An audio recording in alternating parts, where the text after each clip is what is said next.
Franklin, you mentioned Purvis Young a few minutes ago, and it occurred to me that something else that's been happening in the world of artists of African descent, and yet it seems to be of particular resonance in 2016, is this category, outsider, self-taught, vernacular. And we had just recently the death of the very distinguished Thornton Dial. And I should also mention to you that we have an extraordinary exhibit on Duke's campus in the John Hope Franklin Center of Lonnie Holly, curated by Diego Cortez, who's sitting in the audience. He was, I don't see, oh, there he is, okay.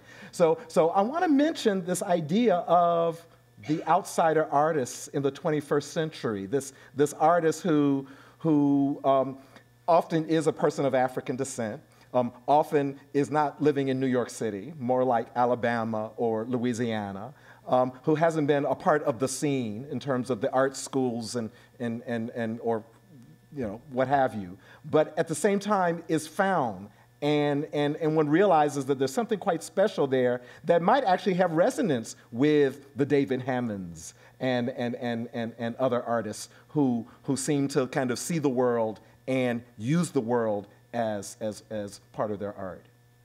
I see them as providing a certain a bridge, a way to think aesthetically about a moment in between, say, a Black Atlantic moment, a way to think about what happens to the context of art making, and I'm making this up, but the context of art making from an African diasporic imagination that is disrupted and must be taken up again against all means. Many times, obviously, we talk of a quote-unquote Black aesthetic. And I do believe that there is something within that space of the self-taught / vernacular passage that comes directly out of that link, and that you can't help but see so many of these artists in, say, a David Hammonds, as you mentioned. It's just there.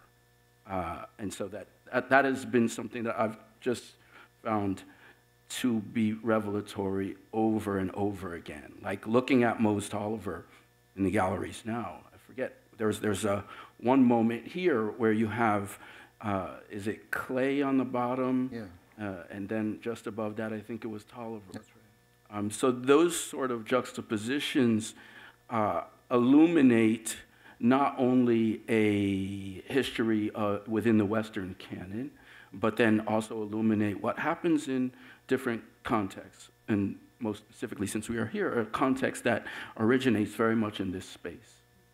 I think also that, you know, again, what you see in the installation here is something that also provides another set of questions, because I think that just the way we had that sort of margin center question, artists of color mainstream, this issue of the outsider now is that new question of where that fits.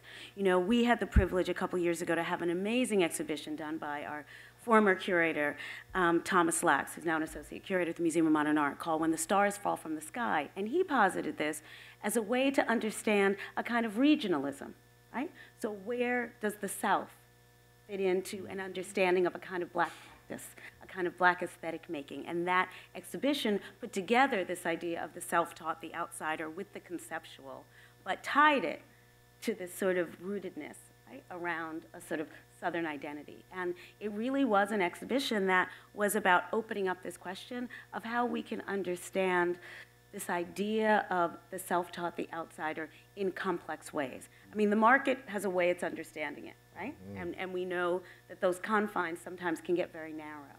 But when, again, this is where curating, right, as a political act, creates space for really redefinition, and I think that's the space we're in now.